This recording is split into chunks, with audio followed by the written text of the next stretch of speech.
And good, bright, and beautiful morning, everybody. I am starting a little early today. I've got a really full packed day already. And so I thought, you know what? I'm going to start a little bit early today.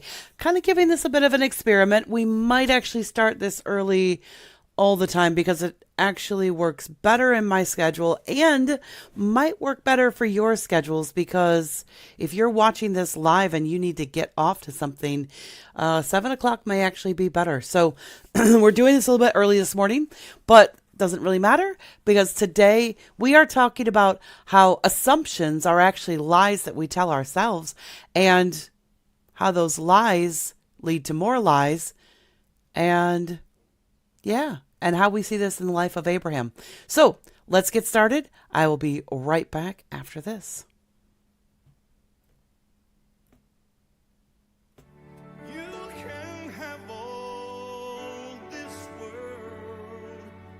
Give me Jesus.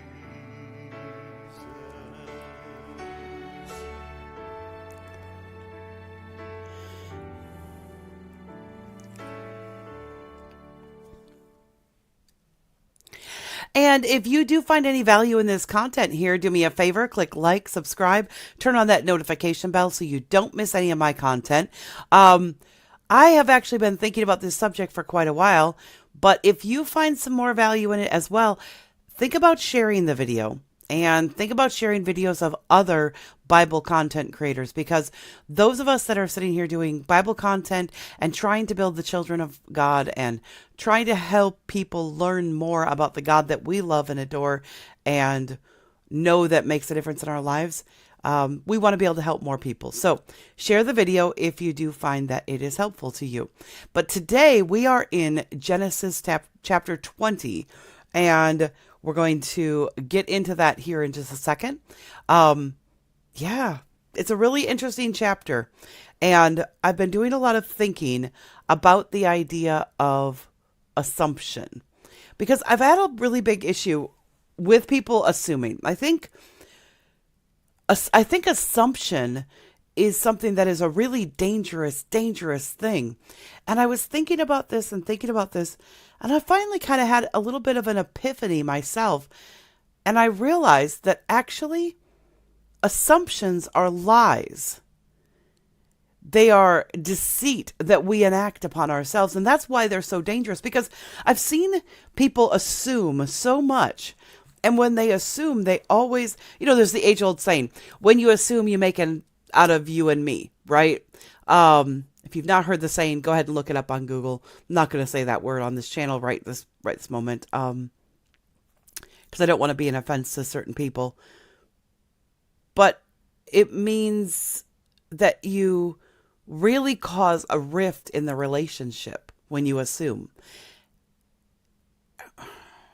And we're going to see today in Genesis 20, we're going to see how an assumption that Abraham made hurt not only himself, it hurt his wife almost hurt his wife, and definitely hurt somebody else who was an innocent victim, actually. Somebody who wasn't doing anything wrong. So let's get into the passage today. And we are in Genesis chapter 20. Hopefully you have your Bible. You've been able to open it up. Got your notebook out. We've got Genesis 20 at the top here. And let's get into the actual passage and see where we can go with this. I am actually going to try and stop some of the passage as it plays out as we do it. So we'll see if I can do this, trying something a little bit new here. All right, here we go. Ready? And Abraham journeyed thence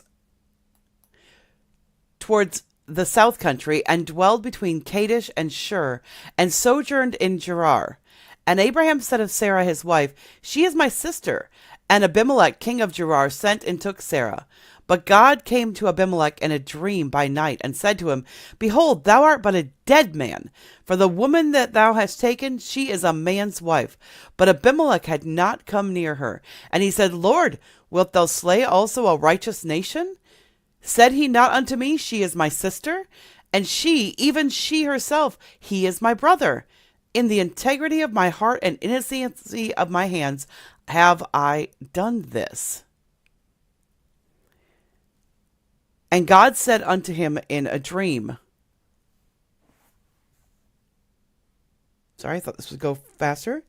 Yea, I know that thou didst this in the integrity of thy heart, for I also withheld thee from sinning against me. Wherefore suffered I thee not to touch her. Now therefore restore the man and his wife, for he is a prophet, and he shall pray for thee, and thou shalt live. And if thou restore her, know that thou shalt surely die. Wait. And thou shalt live. And if thou restore her not, know that thou shalt surely die, thou and all that are thine. Therefore Abimelech rose early in the morning and called all his servants and told all these things in their ears. And the men were sore afraid. And Abimelech said unto Abraham, What sawest thou that thou hast done this thing? And Abraham said, Because I thought, surely the fear of God is not in this place, and they will slay me for my wife's sake. And it came to, and yet indeed she is my sister. She is the daughter of my father, but not the daughter of my mother.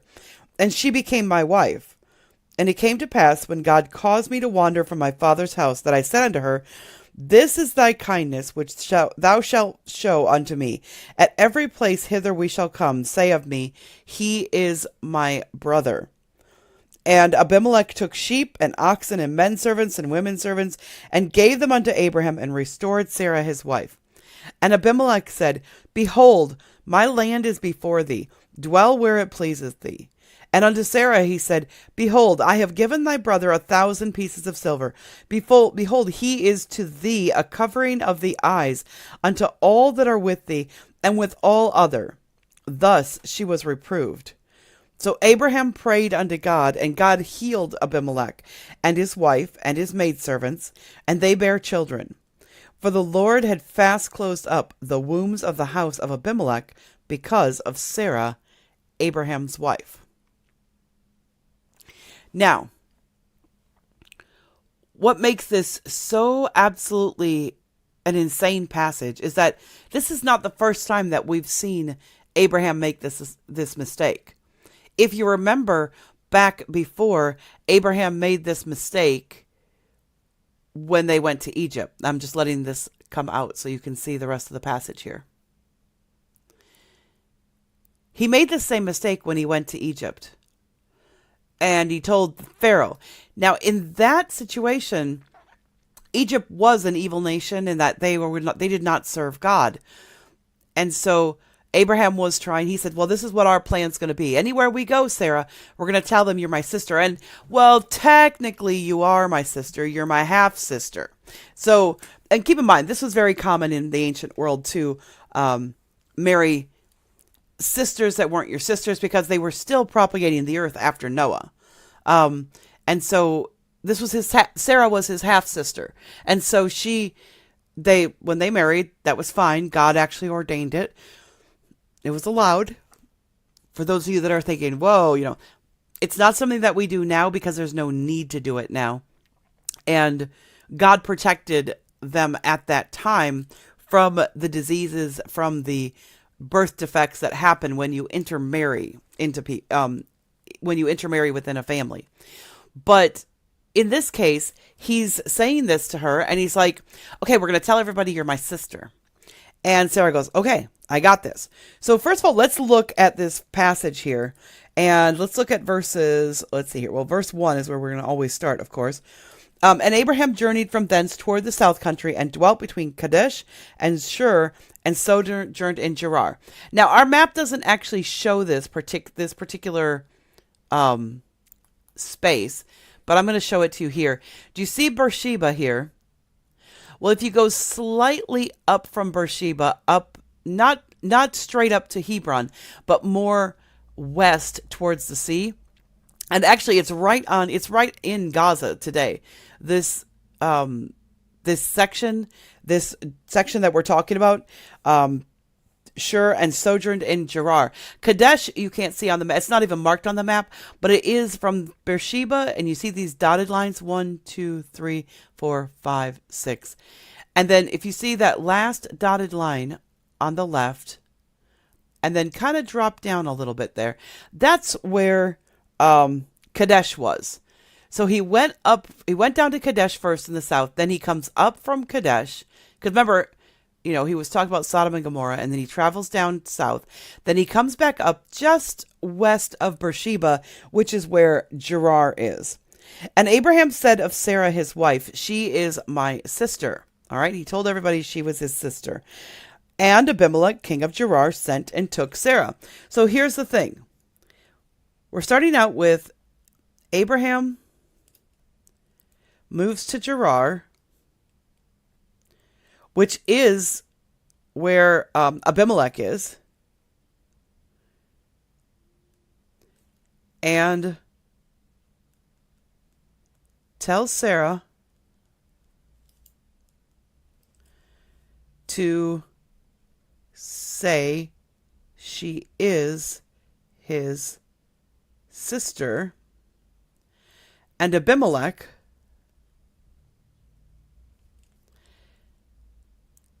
takes her as his wife. Now, I want to remind you guys of something. Sarah's like 90 years old here. I mean, she is really up in age, and Abraham moves in. Now, this is partly because she was beautiful. Maybe this is one of the reasons why. But maybe it's also because the ancient thing that kings did was when another powerful man moved into their area, they would intermarry with them. We see this later on with Solomon, or intermarry with their family, I should say. He would intermarry with their family. They would either take one of their daughters, they would take one of their sisters, and it was a way of forming a treaty. But you gotta understand that Abimelech actually is taking Sarah to be his wife and to be his full wife, but he doesn't immediately take her to wife. And so it says right here, but he says, "Oh, okay, it's your sister. All right, I'll marry your sister. We'll have kind of a treaty that'll keep peace between my country and your big." Abraham's kind of like a floating country. Think of it like that. Abraham and his entourage is like this floating city almost, with how many people there are. So he's like, "Okay, well, your people and my people will have a treaty because I'm going to take Sarah for my wife." So that's what he does. But then in verse 3, God tells Abimelech that Sarah is Abraham's wife in a dream. Now, remember the assumption that Abraham made here? Abraham made the assumption that if he went somewhere new, he went somewhere different, that they were going to kill him in order to take his wife. Which tells you Sarah must have been one knockout, drop-dead gorgeous woman. That Abraham would even think that. Or at least Abraham believes that. But obviously she must be pretty good looking, because the Pharaoh in Egypt took her to wife, and Abimelech took her to wife, so she wasn't bad looking, that's for sure, even at 90 years old at this point.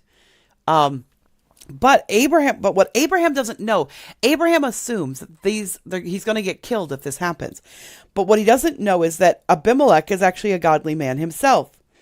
And God says to him, "Behold, thou art but a dead man, for the woman which thou hast taken, for she is a man's wife." But Abimelech had not come near her. Okay? So we see in verse 4 here, Abimelech had not consummated the marriage.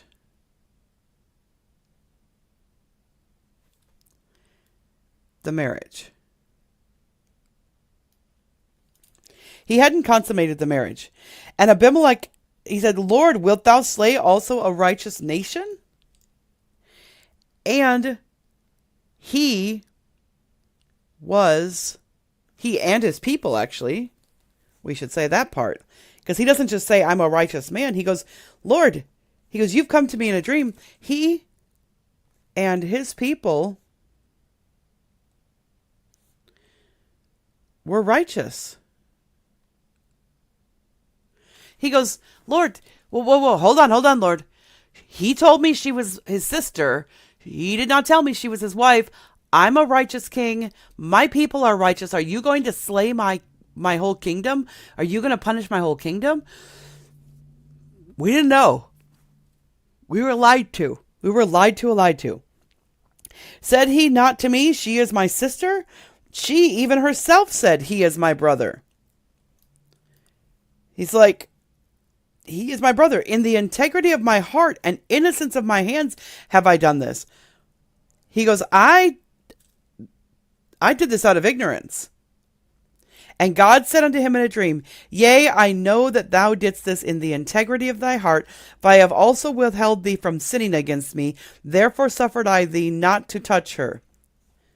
All right. So here we go in verse 4 and 5. He goes, and we see this now in verse 6 to 7. God says, I get it. You didn't know. All right, here we go. He goes, I get it. You didn't know, and that's why you haven't slept with her. ...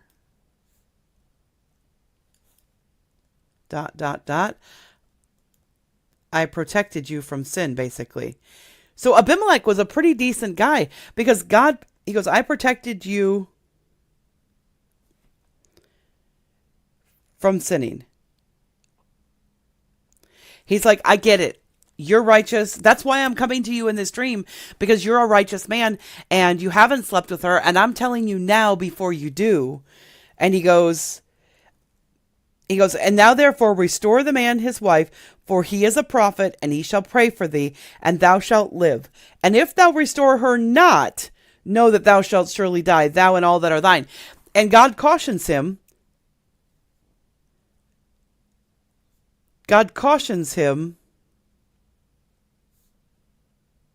To return her.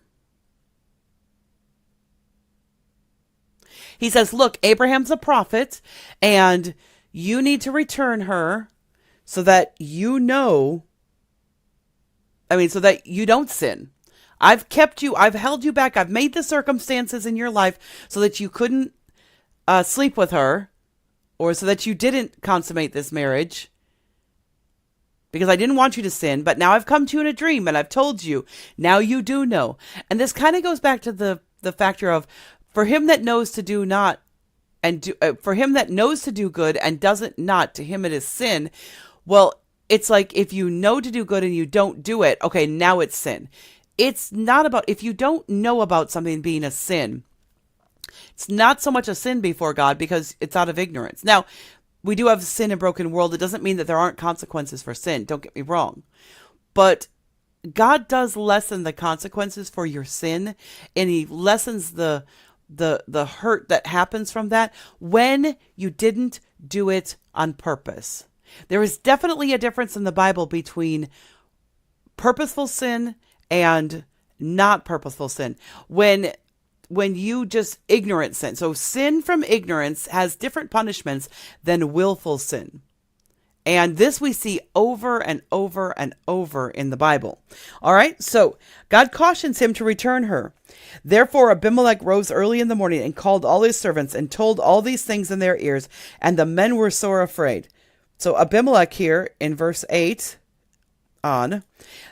Then Abimelech called Abraham and said unto him, Why hast thou done this unto us? And what have I offended thee, that thou hast brought on me and my kingdom a great sin? Thou hast done deeds unto me that ought not to be done. So here we go. Abimelech confronts Abraham. And while it wasn't directly from this passage, there's a technique that Abimelech does here that I actually used when I was teaching. It's a technique for conviction. And it was extremely helpful when I was teaching people, when I was teaching students, because a student would act up in my classroom, and I would turn to them and I would pull them out of the classroom so they couldn't perform in front of others, because a lot of times there is that peer pressure element that causes people to ramp things up. And I would turn to them and I'd take them out of the classroom for a half a second where they couldn't see anybody, nobody could see them.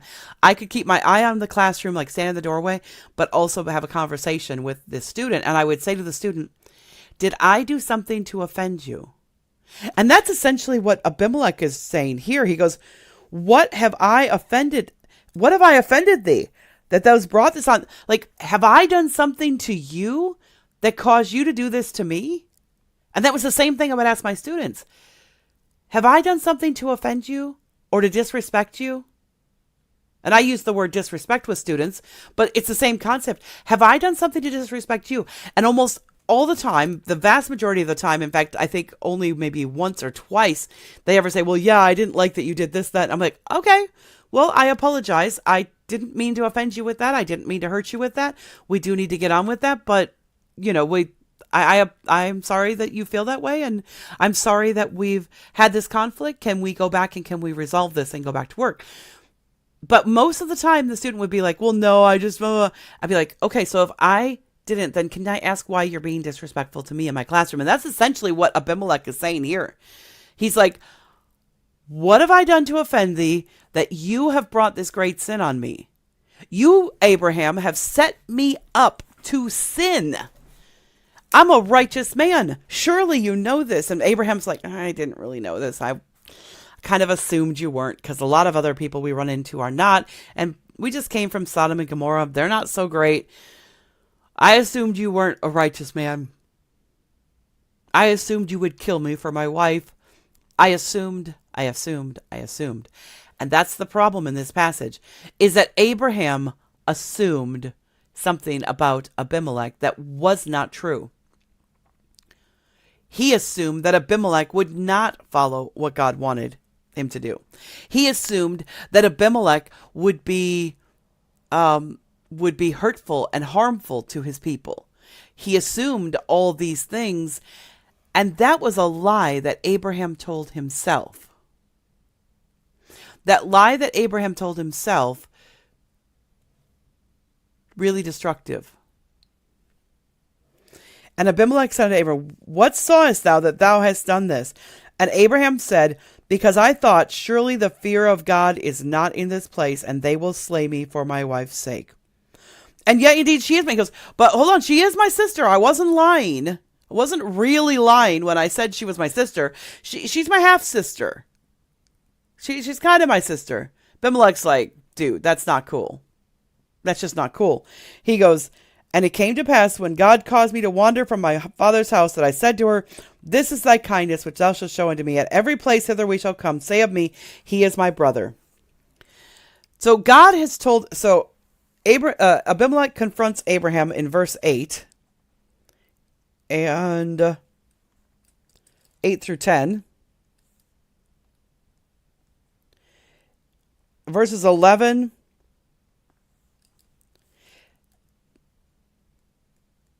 Abraham says,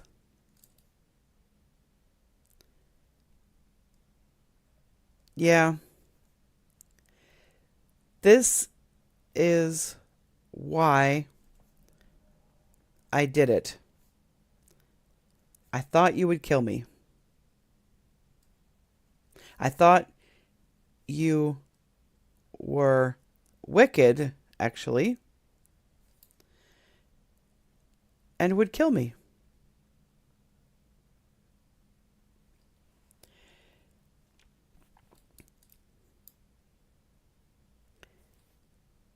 That's through 11 and 12. Verse 13. Sarah is his half-sister.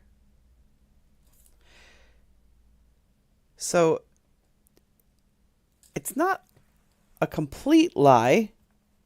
That's what Abraham's saying. He's like, well, she is my half sister. I just didn't tell you she's also my wife.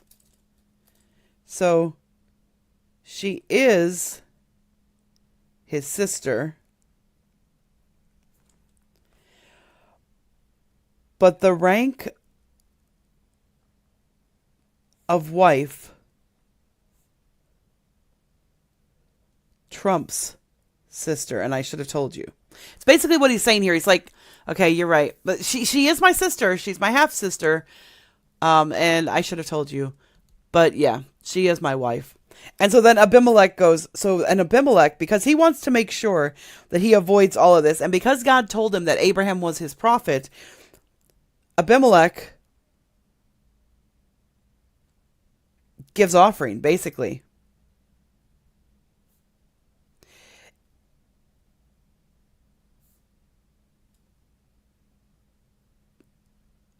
An offering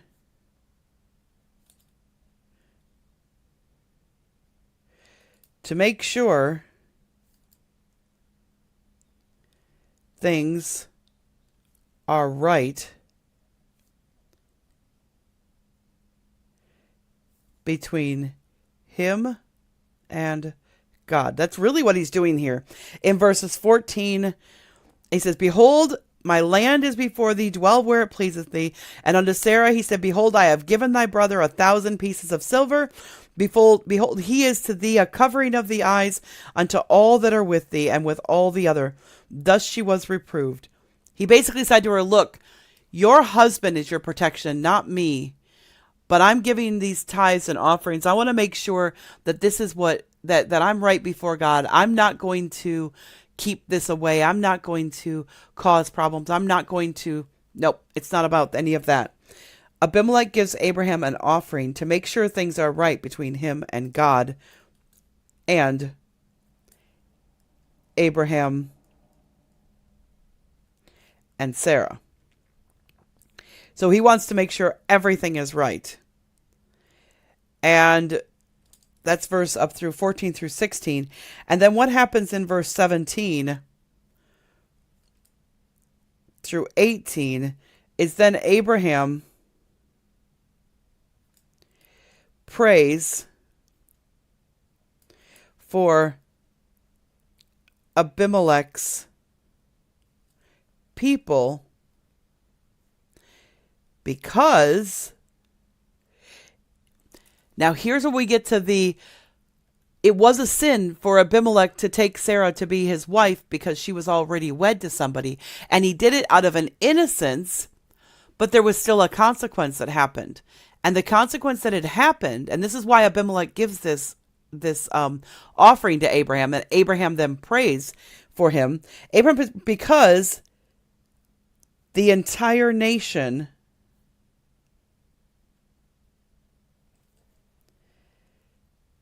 had become barren.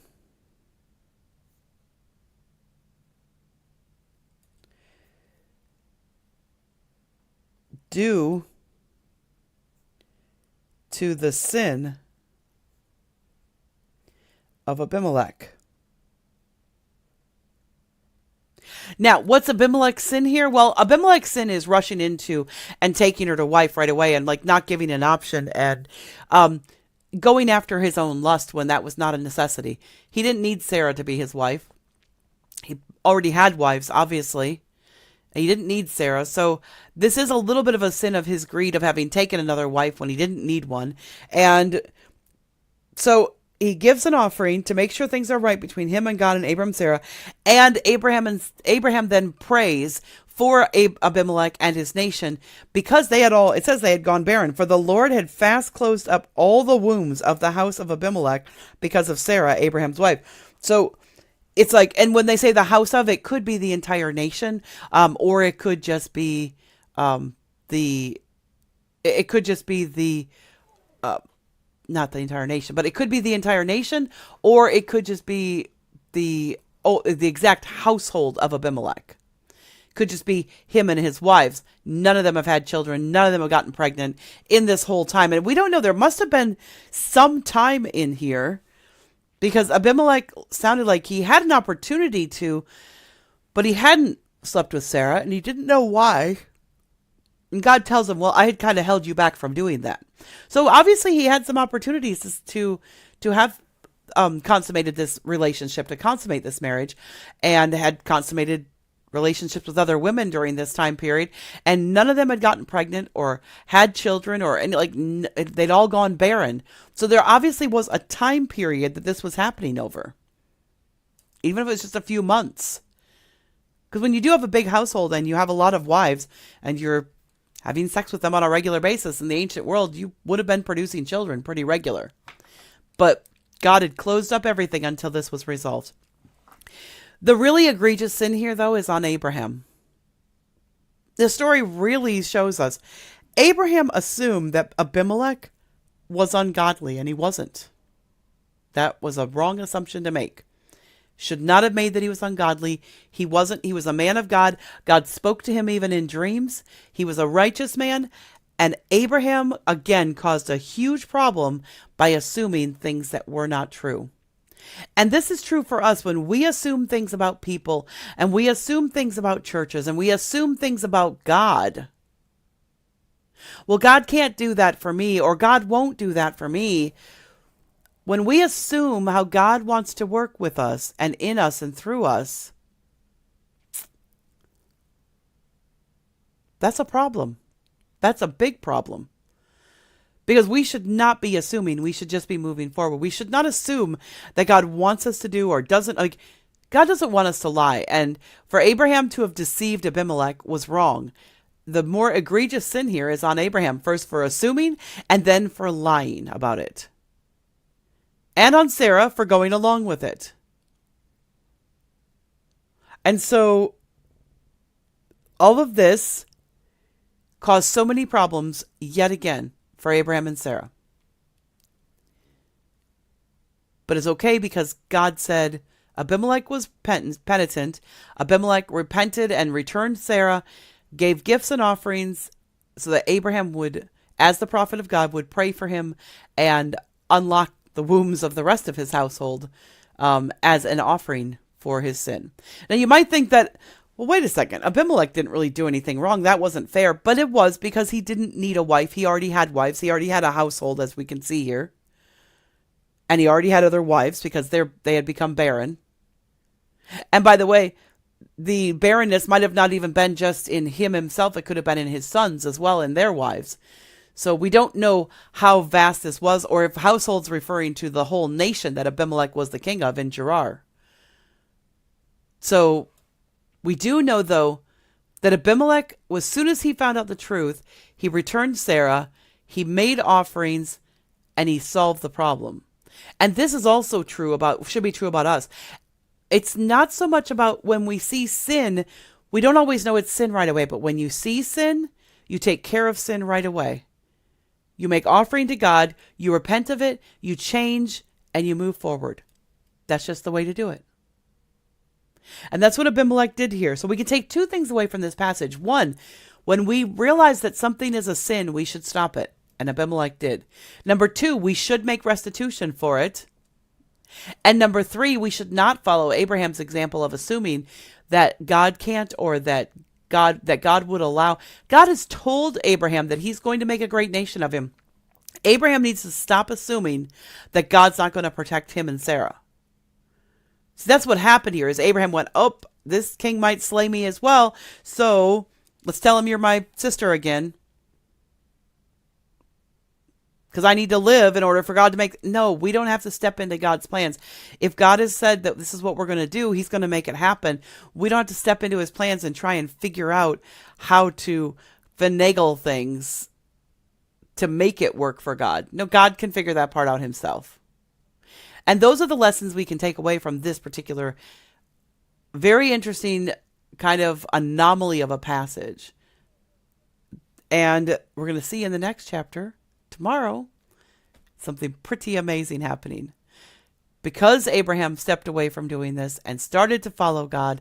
And from this point on, Abraham pretty much sticks to following God without question, without argument, and we're going to see a number of things where that happens.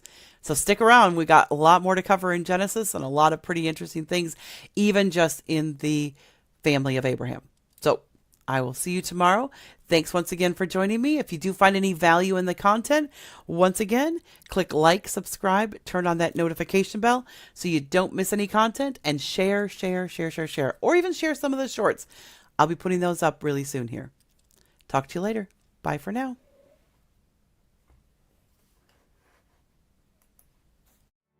You can have all this world. Give me Jesus.